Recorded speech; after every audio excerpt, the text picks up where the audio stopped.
Fermez les yeux un instant. Imaginez une institution qui détient les rêves de plus d'1 milliard de personnes. Une organisation censée protéger l'honneur, l'identité et la fierté sportive d'un continent entier. Et maintenant, imaginez que cette institution ne sache même plus où ni quand se joueront ses propres compétitions. Des réunions qui explosent en silences hostiles. Des décisions prises dans l'ombre. Un calendrier devenu fantôme. Ce n'est pas une fiction politique. Ce n'est pas une théorie du complot. C'est la réalité actuelle de la Confederation of African Football. Derrière les sourires diplomatiques, les communiqués parfaitement calibrés et les conférences rassurantes, une fracture profonde est en train de diviser le sommet du football africain. D'un côté, Samuel Eto'o, légende vivante, symbole d'une Afrique qui refuse de se taire. De l'autre, Patrice Motsepe, président discret mais au centre d'un système accusé de dépendance stratégique. Entre les deux, une bataille qui dépasse le sport, une bataille pour la souveraineté. Ce que vous allez entendre aujourd'hui n'est pas seulement une crise institutionnelle, c'est peut-être le début d'un séisme historique dans le football africain.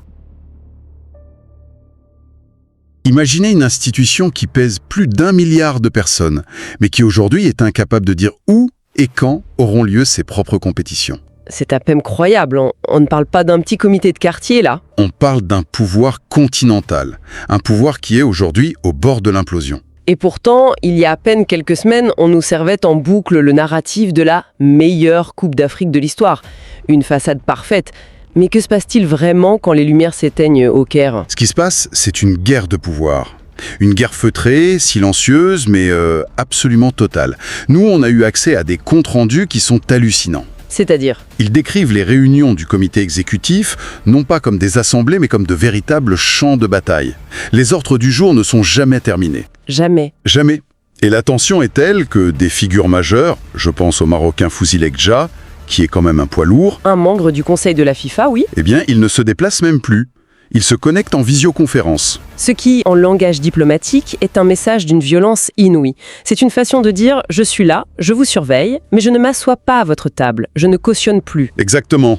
C'est un acte de défiance politique. On est bien au-delà d'une simple crise de gouvernance. On est dans la chronique d'un effondrement. Un effondrement programmé. Au centre de cette arène, il y a pourtant un homme, Patrice Motsepe, le président.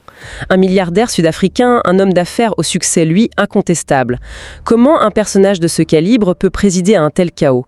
Est-il simplement dépassé ou est-il le complice consentant d'un système qu'il dépasse ? Présider, c'est peut-être un mot un peu généreux. Les sources qu'on a consultées s'accordent toutes sur un terme 1, une présidence de vitrine. Une vitrine. Oui, il faut se rappeler son arrivée. Ce n'était pas une élection, c'était une sorte de couronnement. Un consensus fabriqué de toutes pièces. Fabriqué en amont, depuis Zurich, par Gianni Infantino, le président de la FIFA, Motsepe, il était le candidat parfait. Riche, donc perçu comme incorruptible, et surtout pas du sérail, donc malléable. Un homme neuf pour faire table rase du passé, des scandales. Du moins, c'était le discours officiel. C'était le discours. Mais dans les faits, sa stratégie de communication est devenue presque une caricature. Après chaque tournoi, même le plus mineur, la phrase tombe. Immuable. C'est la meilleure compétition de l'histoire. Exactement. C'est une méthode directement héritée de la FIFA, un élément de langage répété à l'infini pour créer une réalité alternative et étouffer dans l'œuf toute critique. C'est une stratégie de déni, en fait. On plaque un discours positif sur une réalité qui se délite, et quand on l'interroge sur les tensions internes, sur ces réunions houleuses que vous décriviez, il répond quoi ? La réponse est tout aussi mécanique, harmonie et unité absolue. Alors même que, en privé, des membres du comité exécutif nous décrivent des échanges d'une violence verbale inédite. C'est fou. Un observateur interne a même appelé ça la stratégie du bonbon. La stratégie du bonbon. On flatte chaque fédération, on distribue des compliments, on promet des jours meilleurs.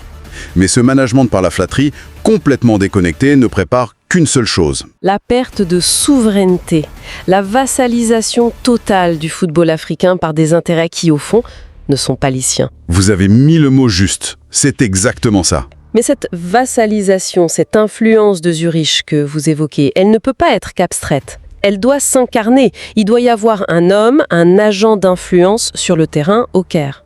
Il y a un nom sur toutes les lèvres, Veron Mosango-Omba, le secrétaire général, l'administrateur en chef.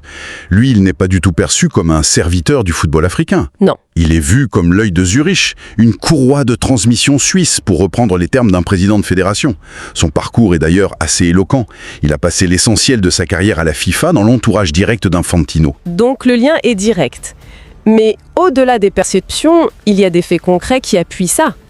Parce que ce sont des accusations extrêmement graves.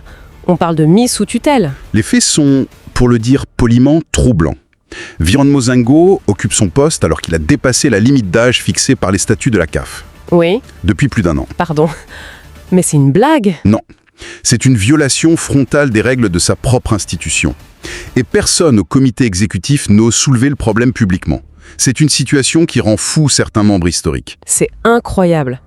L'administration de la CAF est dirigée par une personne qui techniquement ne devrait même plus être en poste. C'est la définition même d'un système qui ignore ses propres lois. La situation est si tendue qu'un membre très influent du comité a eu cette formule, d'une brutalité terrible mais très révélatrice. Il l'a qualifiée, je cite, de chef haillon suisse sous la peau d'un Africain. La phrase est violente. Elle est violente, mais elle traduit une fracture qui n'est plus seulement politique, elle est devenue identitaire.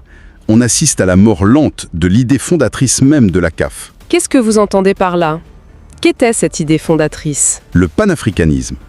L'idée, dans les années 50, au moment des indépendances, de créer une institution par les Africains, pour les Africains.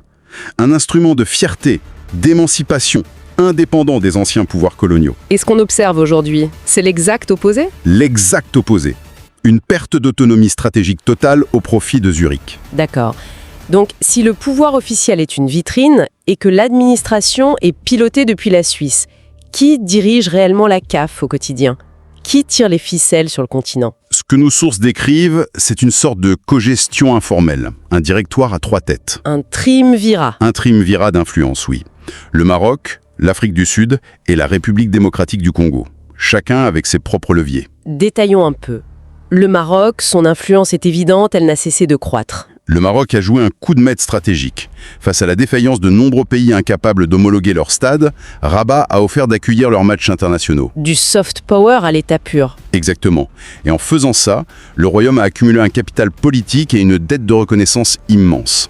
Fouzi Lekja est devenu l'interlocuteur incontournable. Mais est-ce que cet investissement colossal se traduit par un retour sur investissement politique à la hauteur? J'ai l'impression qu'il y a une certaine frustration qui monte à Rabat. C'est précisément là que la tension apparaît.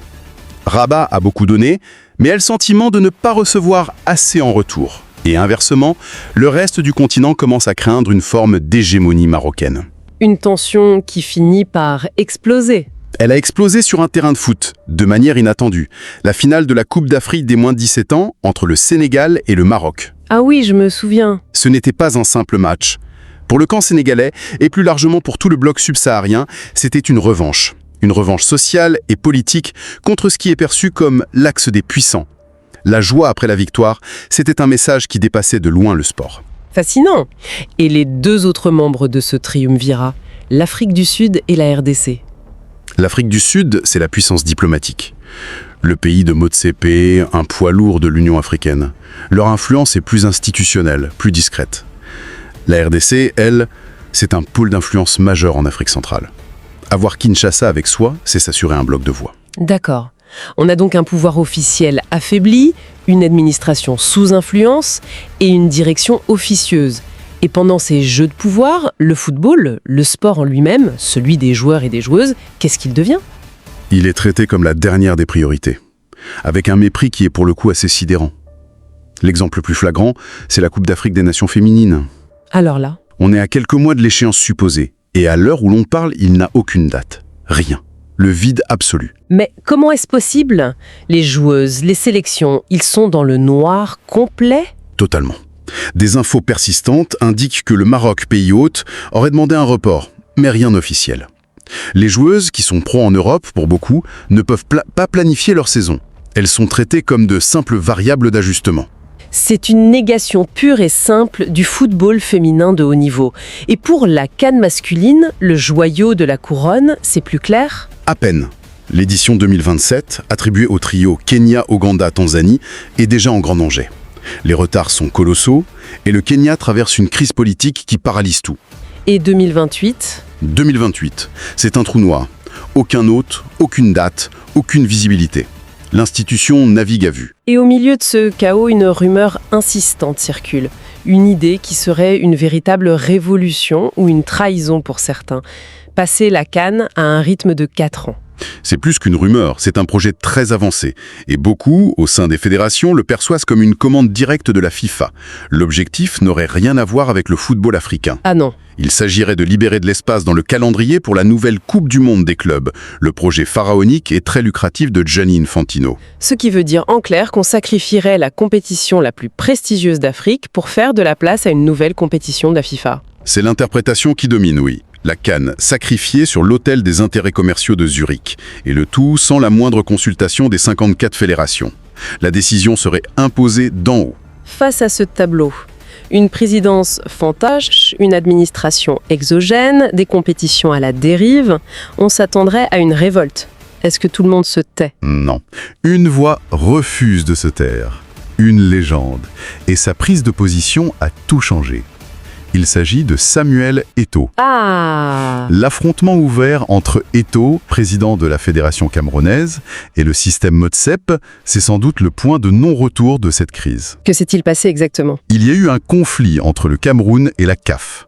Motsep, fidèle à sa méthode, a tenté d'envoyer des émissaires, des intermédiaires. Pour calmer le jeu en coulisses? Voilà. Eto'o a publiquement refusé de les recevoir. Et il a eu cette phrase devenue virale: « Dites au président Motsepe que je suis Samuel Eto'o, fils, et que s'il veut me parler, c'est un dialogue de président à président. » C'est puissant. Ce n'est pas anodin. Il ne fait pas qu'affirmer son ego, là. Il récuse toute la méthode Motsepe. Il refuse d'être traité comme un subalterne. Absolument. Il s'est positionné comme l'égal du président de la CAF. Il a brisé le protocole de la soumission.